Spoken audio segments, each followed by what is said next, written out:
Hello everyone, praise the Lord, very good morning. I'm happy that God has brought us together to meditate His Word. May God speak to us even today as we meditate His Word. Today's meditation is from the book of Acts chapter 14 verse 20. But after the disciples had gathered around him, he got up and went back into the city. The next day, he and Barnabas left for Derbe. So now we saw that the Jews have convinced others, they preached to others, and they all stoned him to death.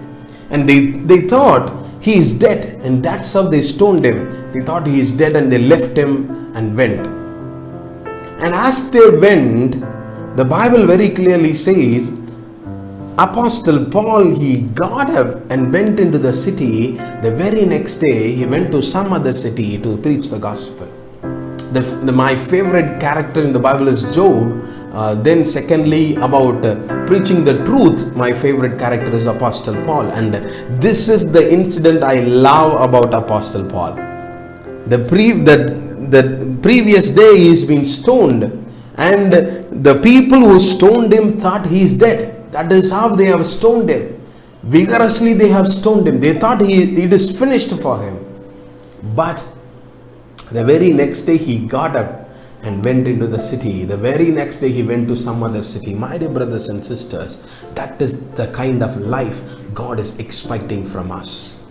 Whatever happens, we shall not sit in corner and cry over it.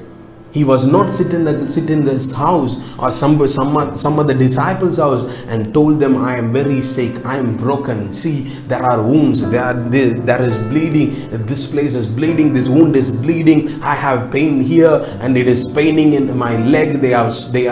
Someone threw a very big stone on my leg. No, he did not say anything. So he was not taking rest in the house to say, I will have to become okay to walk over to the next city. No. The Bible very clearly says the day he was stoned, he got up and went into the city. The very next day, he went into Derbe to preach the gospel. My dear brothers and sisters, whatever comes in your way, don't let anything discourage you. Don't let anything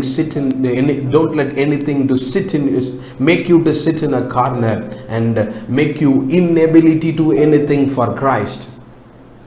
I want to encourage you, whatever happens, keep moving forward. Whatever happens, go with the same strength you have been fighting for the Lord. Go with the same strength that you have been working for the Lord. May it be sorrow, may it be suffering, may it be tears. Whatever comes in your way, don't let anything discourage you and pull you down. Keep walking in the same strength you have been walking for God. That is what God is expecting from you.